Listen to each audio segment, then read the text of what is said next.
Have you ever wished you could actually look inside your body to see if your arteries are inflamed or if you're quietly heading towards a stroke or heart attack? Because here's the uncomfortable truth. Most of the time, serious illnesses build silently. You look fine, you feel fine, but underneath the surface, damage can be accumulating for years. And by the time symptoms show up, the damage is often already done. The good news is that we do have labs that can detect early risk factors for heart disease, often long before symptoms ever appear. So in today's video, I want to walk you through 3 of the most powerful tools that we have to screen for these. One of them is a lab that reveals your true cholesterol level. After this talk, you will have a completely different understanding of cholesterol that most people never have. I'm also going to show you a lab that can show you whether your arteries are inflamed or vulnerable to a heart attack or stroke. And lastly, I'm going to talk about one of the strongest predictors for how long you will live, stronger than your blood pressure, your blood sugar, or your LDL cholesterol. Stick around.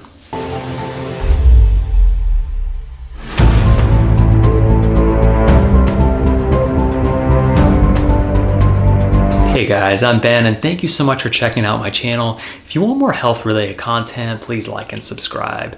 So quick disclaimer, this is just general educational information. It's definitely not a substitute for your medical provider's guidance.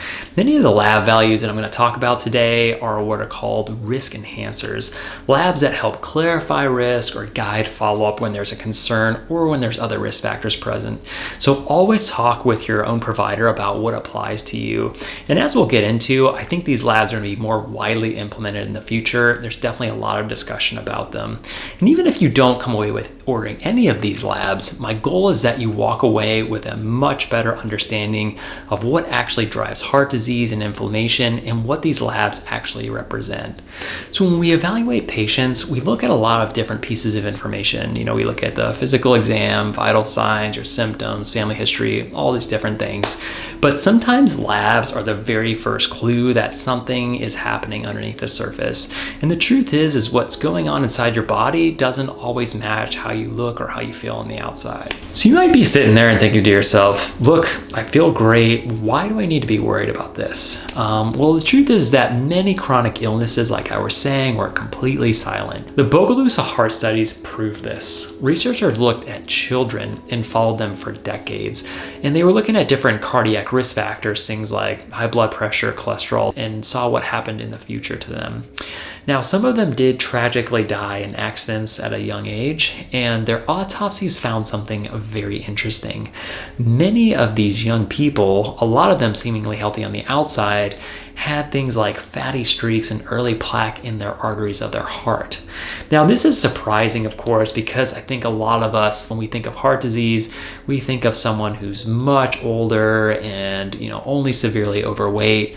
But these were young and a lot of them were healthy appearing on the outside and had some of the first signs of heart disease already. And this is why heart disease is, of course, called the silent killer. Sometimes the first symptom is a heart attack. And in the past, a lot of times the first symptom was death. The good news is that today we have much better ways to screen for early heart disease before anything bad happens. And that leads us to our first topic. So heart disease is the #1 killer, like I was saying. It can be totally silent and you have no symptoms until you have a heart attack. But today it is nice because we do have a lot of ways to screen for heart disease and find early risk factors for heart disease long before that ever happens. And one of the most useful tools that we do have for this is something called apolipoprotein B, or ApoB. This lab looks at your cholesterol, but in a completely different way than your standard lipid panel. When we look at cholesterol, what we're really trying to understand is how much of that ends up lodged inside of your arteries. So when you're looking at LDL particles, you can think of them like little submarines. And these submarines have cargo in them, which carries cholesterol throughout your body. Now, a standard lipid panel is only going to look at the total amount of cargo or cholesterol that is inside of all of those submarines combined. But ApoB tells us something different. It tells us how many submarines are actually in circulation in your body. And that really matters. So imagine that the lining of your arteries is like a fishing net. You really don't want anything to pass through this fishing net because there's very delicate material just past that. If you pass a beach ball, through this little canal that I'm talking about, through your arteries, it's just gonna hit this net and bounce right off. But if you put 1,000 ping pong balls through this fishing net, they are all going to get through. And this is what can cause buildup and plaque formation and cardiovascular disease. And this is exactly why 20 to 30% of people have normal LDL levels, but elevated ApoB that never gets noted.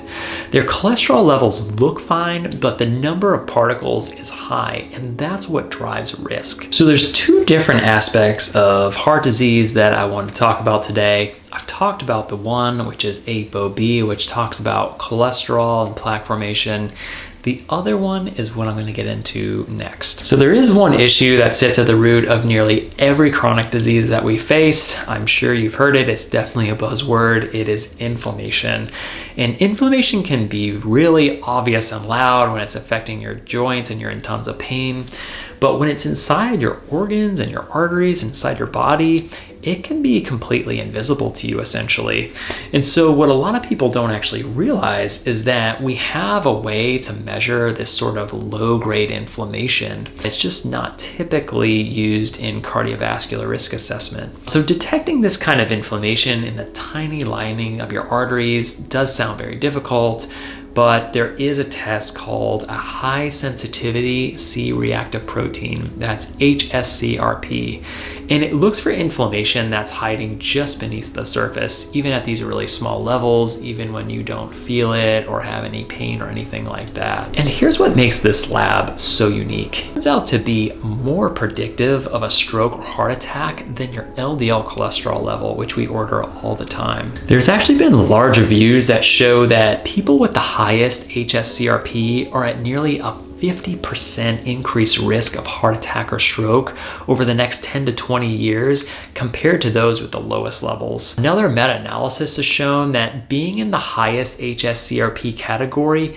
increased your risk of ischemic stroke by 1.5 times. And this is why different organizations are starting to support broader use of this lab in cardiovascular risk assessment. As recently as September of 2025, there has been more support for broader usage of this lab. So it's something you're probably going to hear more about and see more about. And so now what I want to move on to is the last, and I feel is one of the most powerful tests of all. It's one of the best predictors for longevity, more than your blood pressure, your cholesterol, or your blood sugar. Okay, so I know this is technically not a lab value, but I really wanted to include it because it's an extremely important test. And I actually take a deep dive into what a VO2 max is in my other video. So if you want more detail, definitely check that out. So what is a VO2 max? Well, when you break it down, it's actually very simple. Your VO2 max is defined as this: how hard can you huff and puff when you're really being pushed? That's it, really. And that's exactly how it's found. So in order to find out what your VO2 max is, basically what you would do is you would go on a treadmill or a stationary bike.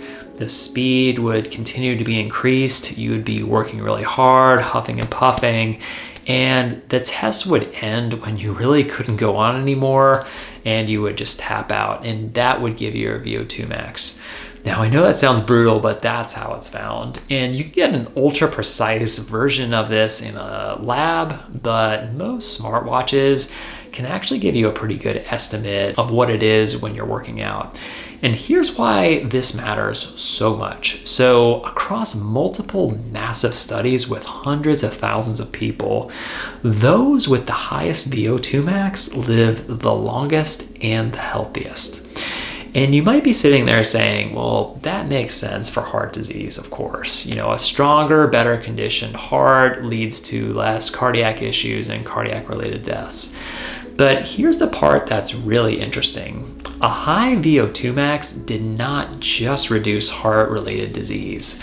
It actually lowered all-cause mortality, smoking-related death, chronic kidney disease, cancer, everything. Having a higher VO2 max is protective for every cause of death. So regular exercise, especially those sessions where you're really pushing it, huffing and puffing like you'd see in high intensity interval training, is one of the most powerful tools you have to live a longer, healthier life. Anyway, guys, thank you so much for tuning in. If you want more health related videos on how to live long and stay healthy, please like and subscribe, and I'll see you guys next time. Thank you so much.